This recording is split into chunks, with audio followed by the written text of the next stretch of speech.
जय हिंद साथियों। स्वागत है आप सभी का सत्य एक्सीलेंट यूट्यूब चैनल पे। कल की डेट में मैंने आपको 1 से लेकर 100 तक क्वेश्चन बताया और इस वीडियो में आपको बताने वाले हैं क्वेश्चन संख्या 101 से लेकर 120 तक क्वेश्चन। और इसमें जितने भी प्रश्न आपको बताए जाएंगे ये सारे प्रश्न आईटीआई फर्स्ट ईयर का बेसिक है, क्योंकि बेसिक से ज़्यादातर प्रश्न एग्जाम में पूछे जा रहे हैं। जैसे आपके सामने पहला प्रश्न है, डीसी मशीन के पोल को योक से जोड़ने के लिए सामान्यतः किस प्रकार के बोल्ट का उपयोग किया जाता है।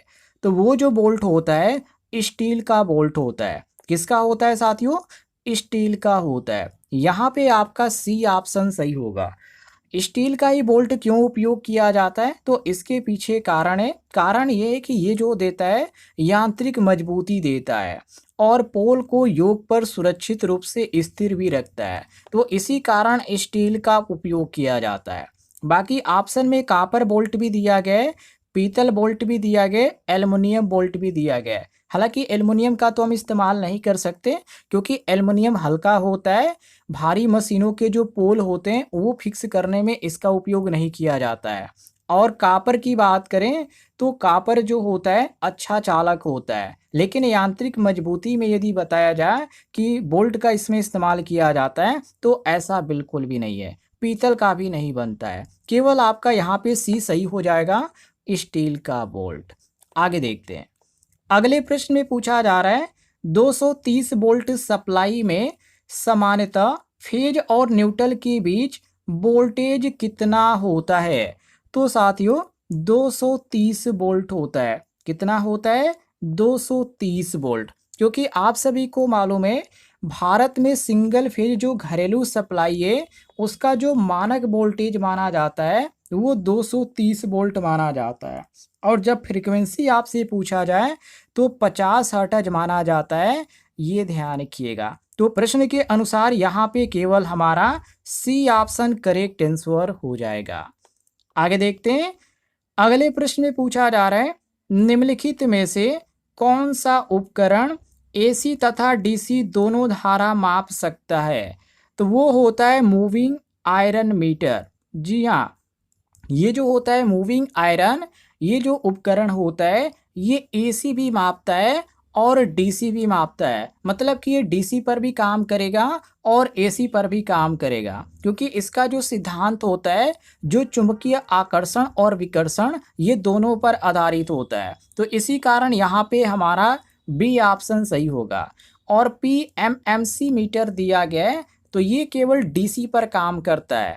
और हार्ट वायर यहाँ पे इंस्ट्रूमेंट दिया गया है तो ये जो होता है ये केवल विशेष जो धारा होती है वो मापने में उपयोग किया जाता है। और डी ऑप्शन दिया गया इलेक्ट्रोस्टैटिक वोल्टमीटर। तो ये तो एक तरह से हाई वोल्टेज जो होता है उसको मापने में हम इसका उपयोग करते हैं। प्रैक्टिकली आप इसका देखे होंगे। आप आईटीआई का जब प्रैक्टिकल किए होंगे तो वर्कशॉप में आप इस मीटर को जरूर देखे होंगे। तो प्रश्न के अनुसार केवल यहाँ पे हमारा बी ऑप्शन सही हो जाएगा। आगे बढ़ते हैं। अगले प्रश्न में पूछा जा रहा है ट्रांसफार्मर में प्रयुक्त बुशिंग का मुख्य कार्य क्या है। तो बुशिंग का जो मुख्य कार्य होता है चालक को सुरक्षित इंसुलेटेड करते हुए बाहर निकालने का। जी हाँ, यहाँ पे आपका सी ऑप्शन सही हो जाएगा। क्योंकि साथियों जो बुशिंग जो होता है हाई वोल्टेज चालक जो होता है उसको टैंक से सुरक्षित रूप से बाहर निकालने का काम करता है। मतलब एक तरह से इंसुलेशन प्रदान करता है। तो हम यहाँ पे सी ऑप्शन करेक्ट आंसर मारेंगे। क्लियर है? आगे देखते हैं।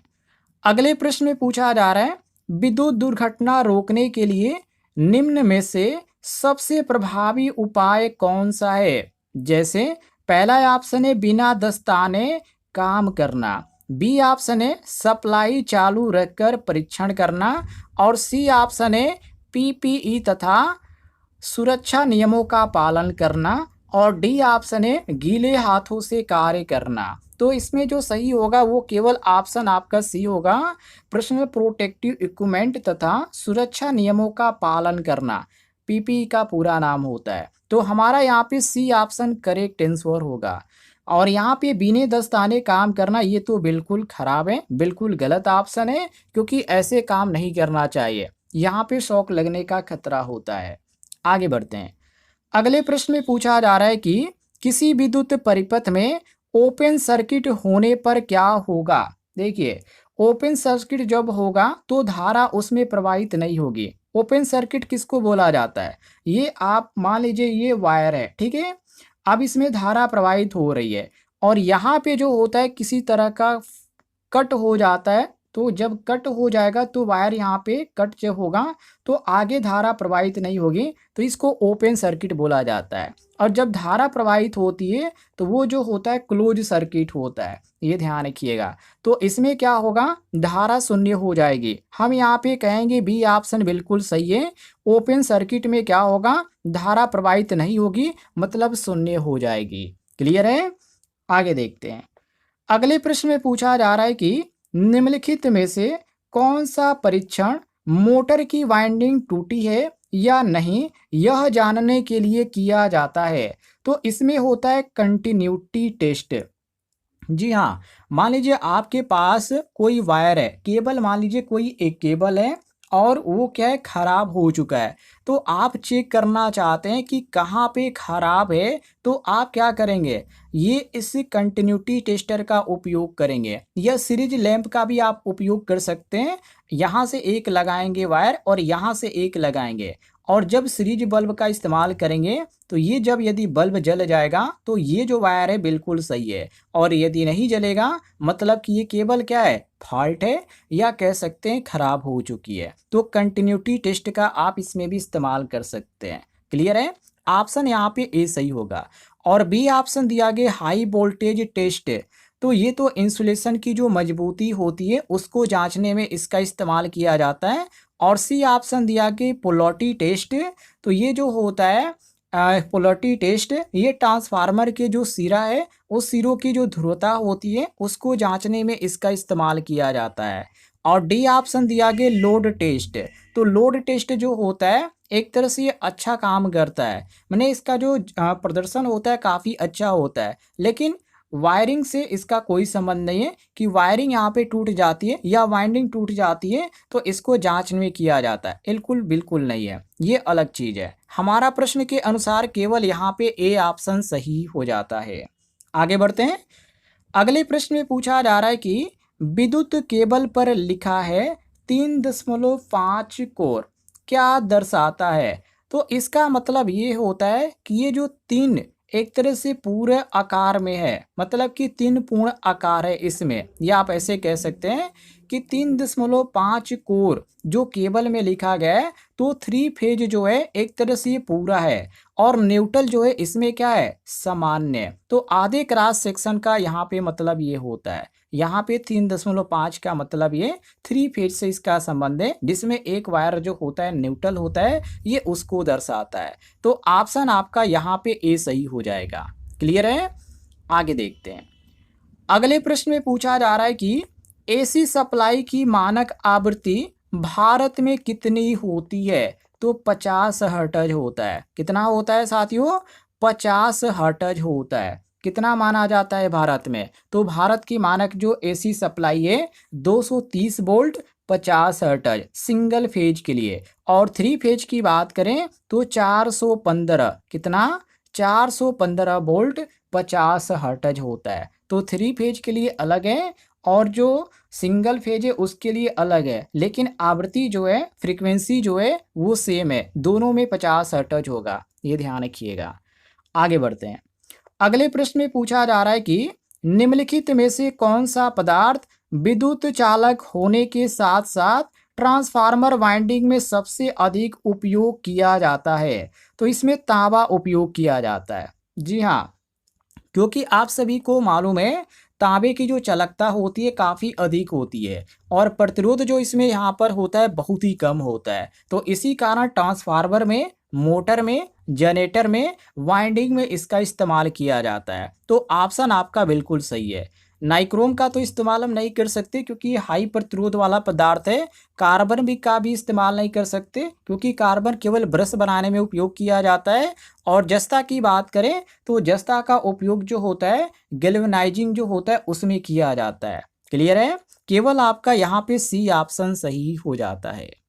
नेक्स्ट क्वेश्चन की ओर बढ़ते हैं। प्रश्न संख्या 111 जिसमें पूछा जा रहा है कि ट्रांसफार्मर आयल का मुख्य कार्य क्या है। तो ट्रांसफार्मर आयल का जो मुख्य काम होता है वो होता है इंसुलेशन प्रदान करना और उत्पन्न ऊष्मा को बाहर निकालना। जी हाँ, यहाँ पे आपका सी ऑप्शन सही हो जाएगा क्योंकि साथियों ट्रांसफार्मर आयल जो होता है इसमें दो यहाँ पे कार्य देखने को मिलता है इसका मुख्य। एक तो अच्छा गुणवत्ता और विद्युत इंसुलेशन प्रदान करता है और दूसरा जो काम होता है वाइंडिंग और जो कोर होता है उससे जो ऊष्मा उत्पन्न होती है उसको ये बाहर निकालता है। तो दो इसका यहाँ पे मुख्य कार्य है। यही यहाँ पे प्रश्न में पूछा जा रहा है कि ट्रांसफार्मर आयल का मुख्य कार्य क्या है। तो इंसुलेशन प्रदान करना और उत्पन्न ऊष्मा को बाहर निकालना। सी ऑप्शन आपका करेक्ट आंसर हो जाएगा।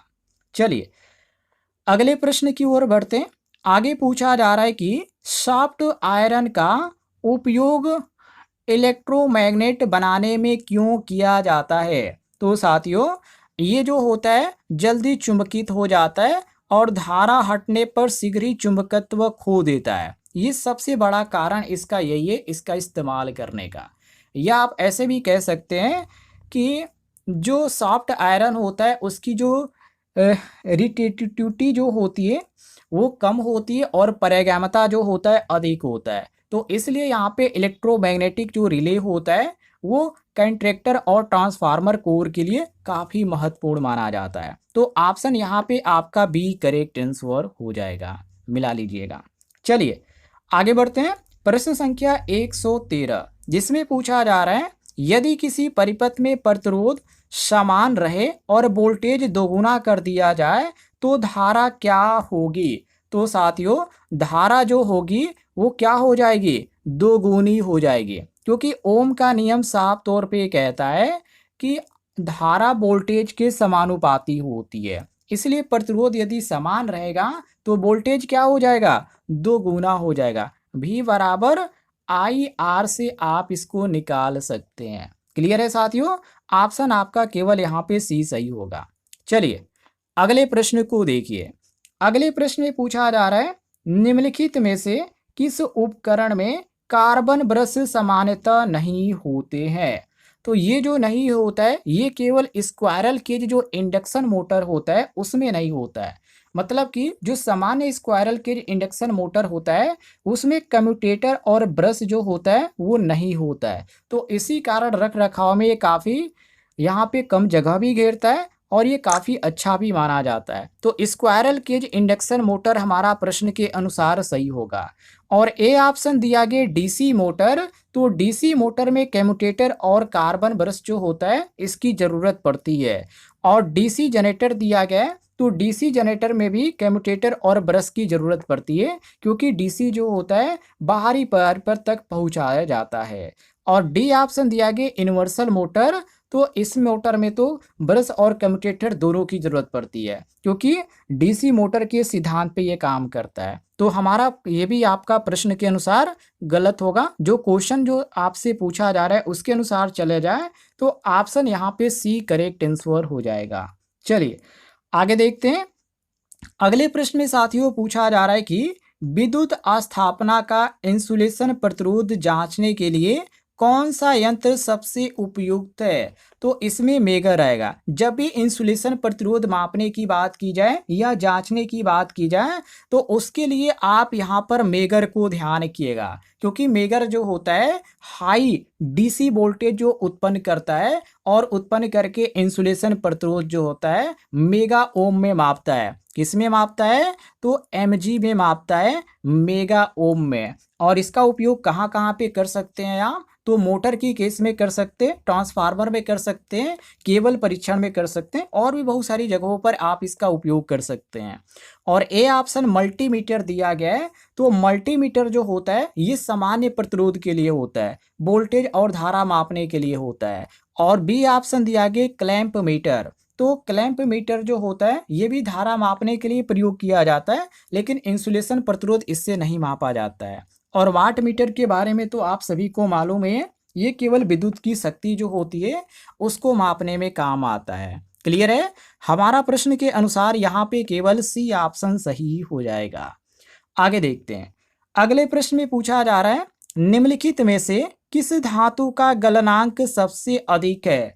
जैसे एल्युमिनियम है, तांबा है, टंगस्टन है और सीसा है। तो इसमें आपका सी ऑप्शन सही होगा, टंगस्टन, क्योंकि टंगस्टन का गलनांक जो होता है वो 3442 अंश सेल्सियस ही होता है। कितना होता है? 3442 अंश सेल्सियस होता है। बाकी एल्युमिनियम का कम होता है, तांबा का भी कम होता है, सीसा का भी कम होता है, टंगस्टन का सबसे ज़्यादा होता है। क्लियर है?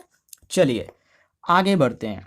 आगे प्रश्न में पूछा जा रहा है, यदि अर्थिंग सही न हो तो सबसे बड़ा खतरा क्या है? तो पहला ऑप्शन दिया गया, बल्ब अधिक चमकेगा। हालांकि ऐसा तो नहीं होगा, क्योंकि अर्थिंग का बल्ब की चमक से कोई संबंध नहीं होता है। और उपकरण की गति बढ़ जाएगी, तो ये भी गलत होगा, क्योंकि अर्थिंग का मोटर की गति से कोई संबंध नहीं होगा। और सी ऑप्शन दिया गया है कि उपकरण की धातु बॉडी पे रख रखाव वोल्टेज आ सकता है, मतलब कि यहाँ पे करंट आ सकता है, जिसको बॉडी करंट बोला जाता है, ये इसमें देखने को मिल सकता है। तो ये सबसे बड़ा यहाँ पे खतरा माना जाता है। और डी ऑप्शन दिया गया, बिजली का बिल कम आएगा। तो ये ऐसा कोई बात नहीं है कि बिजली का बिल यहाँ पे कम आएगा, ऐसा कुछ भी नहीं है। केवल आपका यहाँ पे सी ऑप्शन सही हो जाता है। चलिए आगे देखते हैं। आगे प्रश्न में पूछा जा रहा है कि विद्युत तार का आकार मतलब कि साइज सामान्यतः किस इकाई में व्यक्त की जाती है? तो साइज की बात किया गया है तो वर्ग मिलीमीटर मतलब कि एम स्क्वायर में व्यक्त की जाती है। पहला ऑप्शन आपका सही हो जाएगा। जो चालक होता है, जो कि क्रॉस सेक्शनल जो क्षेत्रफल होता है, वो वर्ग मिलीमीटर में व्यक्त की जाती है। तो यहाँ पे उसी को लेकर प्रश्न पूछा जा रहा है। तो यहाँ पे आपका पहला ऑप्शन सही है।